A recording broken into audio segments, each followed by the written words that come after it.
다 함께 찬송가 151장을 함께 찬양하겠습니다. 찬송가 151장입니다.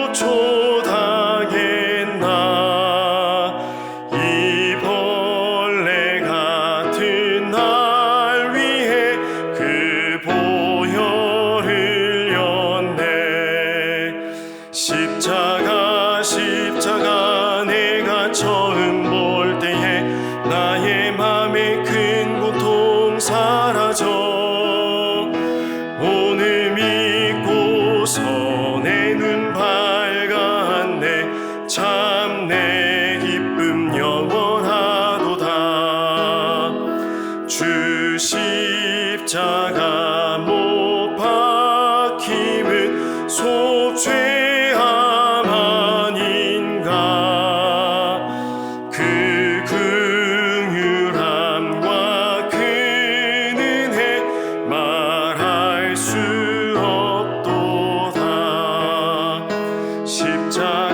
십자가 내가 처음 볼 때에 나의 맘에 큰 고통 사라져 오늘 믿고서 내 눈 밝았네 참 내 기쁨 영원하도다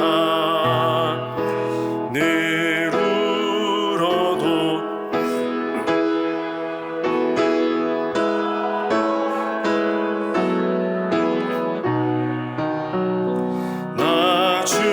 주님께 몸 바쳐서 주의 일 힘쓰리 십자가 내가 처음 볼 때에 나의 맘에 큰 고통 사라져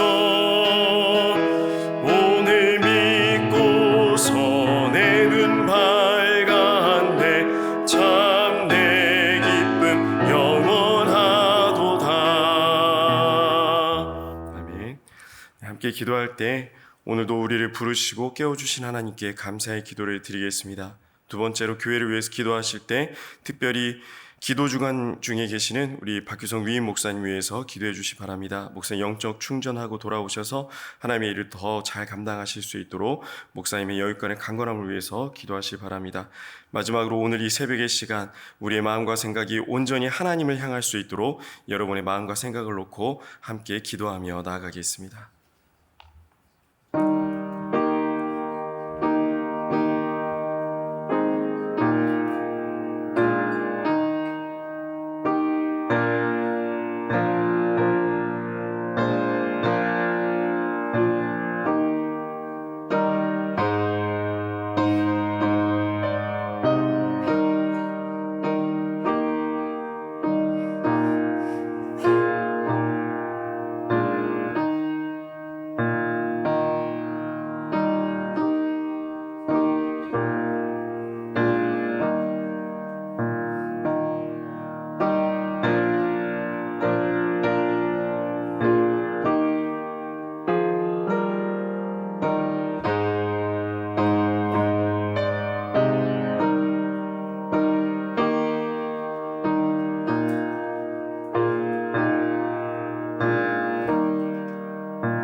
오늘 우리에게 주신 하나님의 말씀은 누가복음 14장 25절에서 35절까지 말씀입니다.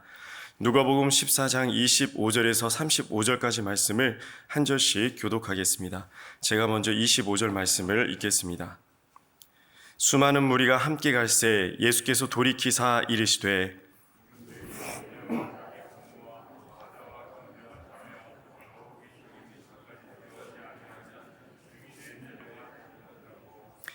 누구든지 자기 십자가를 지고 나를 따르지 않는 자도 능히 내 제자가 되지 못하리라.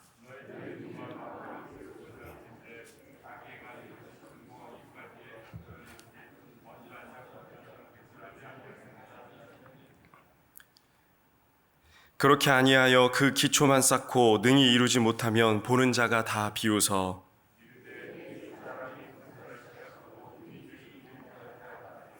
또 어떤 임금이 다른 임금과 싸우러 갈 때 먼저 앉아 1만 명으로서 저 2만 명을 거느리고 오는 자를 대적할 수 있을까 헤아리지 아니하겠느냐.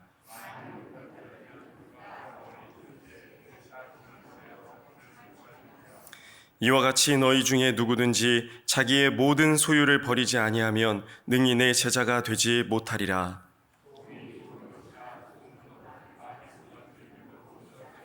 함께 읽겠습니다. 땅에도 걸음에도 쓸데없어 내버리느니라. 들을 귀가 있는 자는 들을지어다 하시니라. 아멘. 네, 어린 아이들은 특히 배우나 가수들을 참 많이 좋아합니다. 그래서 그들이 하는 일들, 행동들을 곧잘 따라합니다. 또 성인이 돼서도 여전히 스타들을 좋아하기도 합니다. 그들이 입는 옷을 따라 입고 그들이 먹는 음식도 따라 먹습니다. 그들처럼 살아보려고 애를 씁니다. 또 그들이 해외 공연을 가거나 들어올 때는 공항에 가서 그들을 맞이하는데 공항이 마비될 정도로 많은 사람들이 모이기도 합니다. 심지어 자기의 삶을 완전히 포기하고 이 사람들을 따라다니는 이들도 있는데요. 사생팬이라 불리는 이들 때문에 많은 사회적인 문제도 일어나기도 합니다. 스타를 따르는 것, 주류를 따르는 것, 잘 되는 사람, 멋진 사람, 유명한 사람을 따르는 것은 지금도 흔하지만 그때도 그랬습니다. 예수님 시대도 그랬습니다. 온갖 기적을 일으키시고 만나는 사람들의 마음을 위로하시고 또 깊이 있는 말씀을 전하시는 예수님 곁에 많은 사람들이 따라왔습니다. 우리 예수님 일약 대스타가 되셨습니다. 그래서 뮤지컬 중에 지저스 크라이스트 슈퍼스타라는 뮤지컬도 있지 않습니까? 끊임없이 사람들이 예수님 주변에 몰려들었습니다. 병든 자들, 마음의 위로가 필요한 자들, 예수님의 말씀을 듣고 싶은 자들. 그런데 반대로 예수님이 미워서 예수님께 시비 걸려고 모이는 사람들도 있었습니다. 예수님께서 가시는 곳마다 사람들이 북적북적이었습니다. 핫플레이스가 되었습니다. 우리 25절 말씀을 함께 읽어보겠습니다. 수많은 무리가 함께 갈새 예수께서 돌이키사 이르시되. 수많은 무리가로 번역이 됐는데요. 이전 성경에는 허다한 무리라고 번역을 했습니다.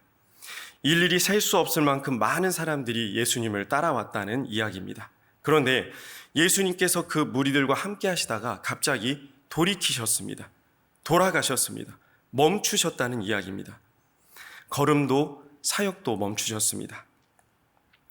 예수님께서 이 사람들의 마음을 잘 알고 있었습니다. 왜 예수님을 따라왔는지, 무엇을 기대하는지, 어떤 마음으로 예수님을 따라왔는지를 알고 계셨습니다. 그래서 이렇게 잘 모이고 있는데, 이렇게 잘 유지하고 있는데 그 공동체를 멈추게 하셨습니다. 그리고 이런 말씀을 전하십니다. 26절과 27절 말씀도 함께 읽습니다.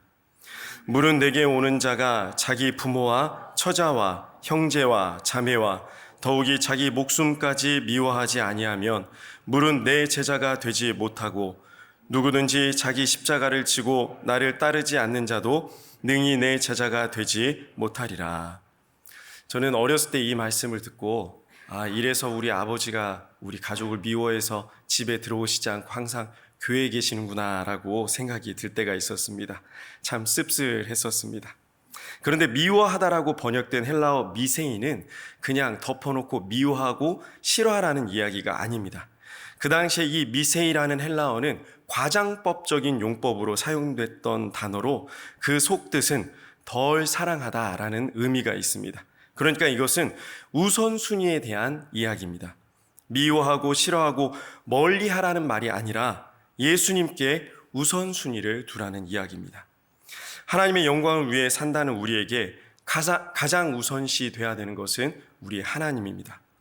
바로 하나님이 우리 인생의 최우선이 돼야 됩니다. 먼저 그의 나라와 그의 의를 구해야 됩니다. 진로를 결정할 때, 직장을 선택할 때, 배우자를 선택할 때, 인생의 커다란 문제 앞에서 우리는 하나님이 가장 우선이 되어야 합니다. 그런데 말로는 그럴듯하게 이 모든 것은 하나님의 영광을 위해 산 거야, 하나님이 우선돼서 나는 이 문제를 선택했어 라고 말하는데, 이것은 눈으로 겉으로는 결코 확인할 수 있는 문제가 아닙니다. 하나님과 나만이 아는 은밀하고 긴밀한 문제이기 때문에 하나님이 확인하셔야 되는 일입니다. 그래서 우리는 겉으로 드러난 것만 보고 정말 저 사람은 하나님의 영광을 위해서 사는 사람이야 라고 쉽게 판단하거나 그 사람의 신앙을 평가해서는 안 됩니다. 27절에서는 자기 십자가를 지라라고 말씀하십니다. 십자가는 절대적인 고통, 고난을 상징합니다. 결코 영광의 상징이 아니었습니다. 예수님께서 이 말씀을 하신 시점은 아직 십자가를 지시기 전입니다. 아직 십자가는 사형틀일 뿐입니다. 지금 예수님의 말씀을 듣기 위해서 모인 이 수많은 사람들이 예수님의 말씀을 듣고 깜짝 놀랐을 것입니다. 기쁜 마음으로 예수님을 따라왔는데 갑자기 멈추게 하시고 갑자기 돌이키셔서 예수님께서 자신들을 향해서 사형틀을 지라고 말씀하고 계십니다. 부활하신 이후에 시간이 많이 흘러서 십자가가 거룩한 상징으로 여겨지고 있지만 예수님께서 지금 말씀하시고 있는 이 시점에서는 십자가는 단순한 사형틀일 뿐이었습니다. 가장 끔찍하고 지독한 형벌이었던 것입니다. 그런데 예수님께서 그 십자가를 지라고 말씀하시니, 그렇게 하지 않으면 예수님의 제자가 될 수 없다고 말씀하시니 제자들의 마음이, 예수님을 따르는 사람들의 마음이 많이 무거웠을 것입니다. 자기 십자가, 헤아우트, 스타우론, 내 십자가, 내 몫의 십자가, 내가 감당해야 될 문제, 고난들, 고통들을 말하는 것입니다. 문제를 만나고 고난을 만나면 우리는 누군가의 도움이 절실해집니다. 그래서 더 기도를 하게 되고 더 다른 사람들을 찾게 됩니다.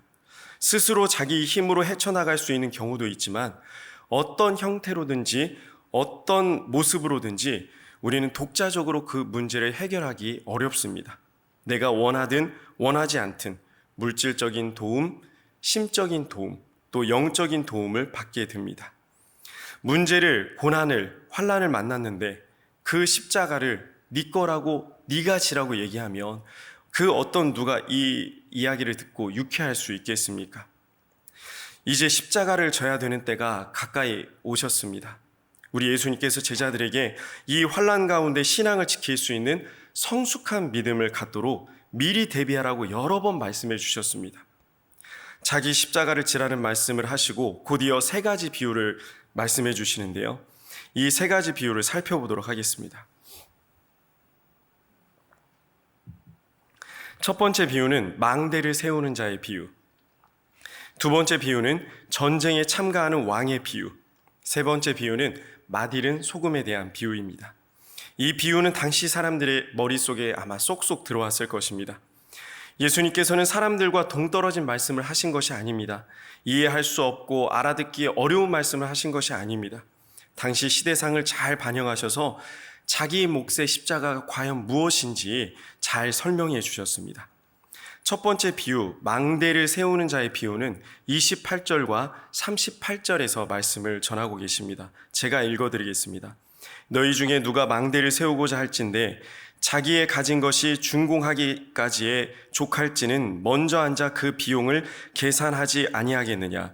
그렇지 아니하여 그 기초만 쌓고 능히 이루지 못하면 보는 자가 다 비웃어 이르되 이 사람이 공사를 시작하고 능히 이루지 못하였다 하리라. 예수님께서 왜 이 비유를 말씀하셨냐면 당시 헤롯 가문의 사람들은 자신들의 세력과 힘을 과시하기 위해서 이스라엘 곳곳에 커다란 건축물을 세웠다고 합니다. 그러나 대부분 건축물들은 기초 공사만 하고 아니면 중간까지만 세우고 완성하지 못했습니다. 처음에는 백성들의 칭송과 존경을 받을 것을 기대하며 세웠는데 오히려 커다란 건물이 완성되지 못하고 흉측한 모습만 남아있으니 사람들이 헤롯 가문의 사람들을 더 조롱하고 비난하게 되었습니다. 망대를 세울 때도 건축가가 철저한 준비와 계획을 세워서 완성을 목표로 하고 해야지 중간에 멈추면 안 된다는 말씀을 하시는 것입니다. 예수님의 제자가 되려는 사람도 이 제자의 길이 어떤 길인지를 정확히 알고 중간에 포기하지 말아야 한다. 망대를 세우다 중간에 멈추지 말아야 한다라고 이 말씀을 주셨습니다. 우리가 전도할 때 초신자들에게 많은 실수를 범하는 것이 바로 이 부분입니다. 교회에 나오면 사업이 잘 돼. 교회에 나오면 자녀가 잘 돼. 교회에 나오면 건강이 좋아져. 교회에 나오면 이것도 잘 되고 저것도 잘 돼. 하나님은 은혜를 주시는 분이 맞습니다. 그리고 하나님께서 주시는 은혜와 그 뜻 가운데 하나님의 때에 하나님의 방법으로 앞서 말씀드린 이 모든 것이 반드시 열매 맺어질 줄 믿습니다. 그런데 이 모든 과정 가운데 특별히 십자가, 고난의 과정을 덮어두고 좋은 이야기만 해줘서는 안 됩니다. 우리는 정확히 이 믿음의 길을, 신앙의 여정을 이제 신앙생활을 시작하는 분들에게 정확히 설명해 줘야 됩니다. 실패해도 두려워하지 마. 하나님께서 너와 함께 하실 거야. 너는 이 실패도 넉넉히 이길 수 있어. 너는 그럭저럭 안락하게 인생을 살라고 이곳에 있지 않아. 지금 이 연단의 과정이 네 인생을 찬란하게 빛나게 할 거야. 지금 이 십자가를 두려워하지 마. 이 고난을 두려워하지 마. 하나님 반드시 너와 함께 하실 거야 라고 이야기해 주십시오. 그것이 믿음의 사람의 길입니다. 이것이 제자의 길입니다. 두 번째 비유는 전쟁에 참가하는 왕의 비유입니다. 31절과 32절인데요. 함께 읽어보겠습니다. 또 어떤 임금이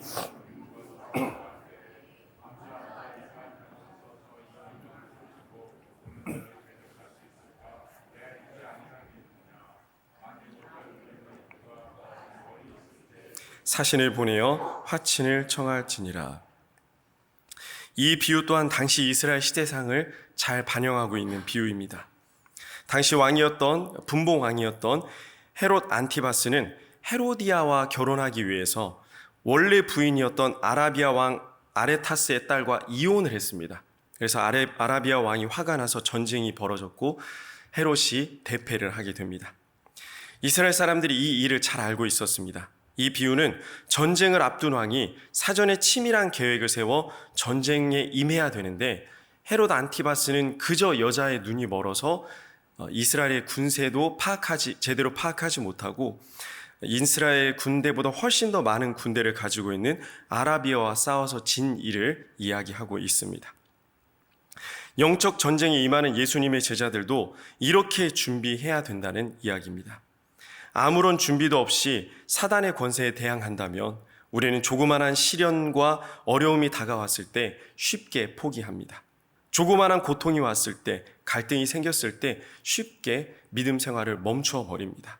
소위 교회로 옮겨버린다는 이야기죠. 마지막으로 맛을 잃은 소금에 대한 비유를 말씀하시기 전에 조금 어색한 문장이 나옵니다. 어색한 말씀이 나옵니다. 첫 번째, 두 번째, 세 번째 비유가 연속적으로 나오면 이해하기 쉬울 텐데 갑자기 33절에서 삽입된 것 같은 말씀이 나옵니다. 우리 33절도 같이 한번 읽어보겠습니다.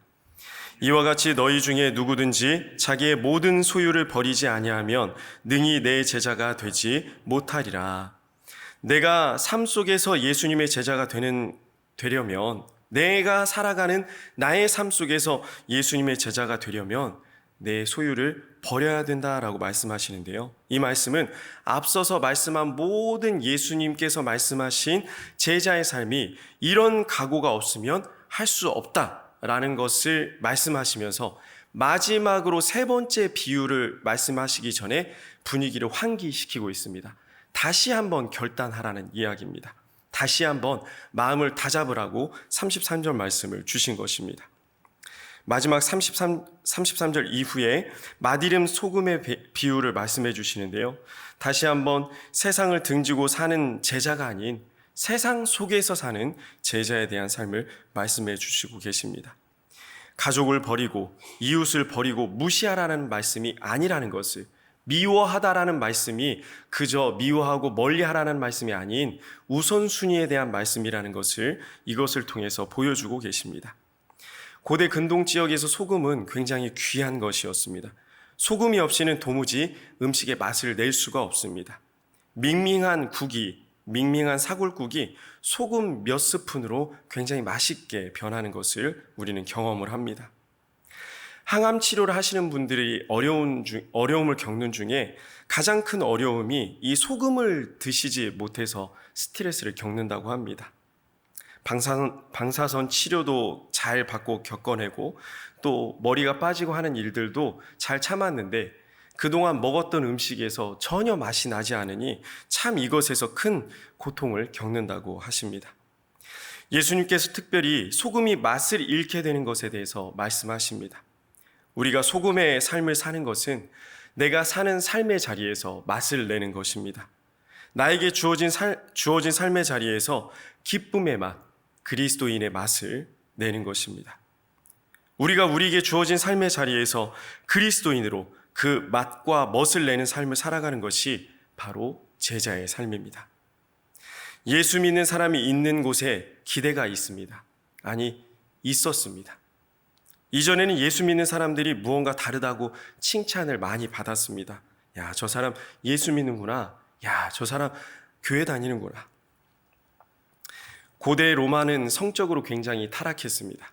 그래서 로마의 황실이나 귀족들은 순결을 지키고 정결한 삶을 살아가는 그리스도인 여인을 구하기 위해서 자신들이 박해해서 숨어있는 그리스도인 여인들을 찾았습니다. 어디까지 갔냐면 카타콤까지 찾아갔습니다.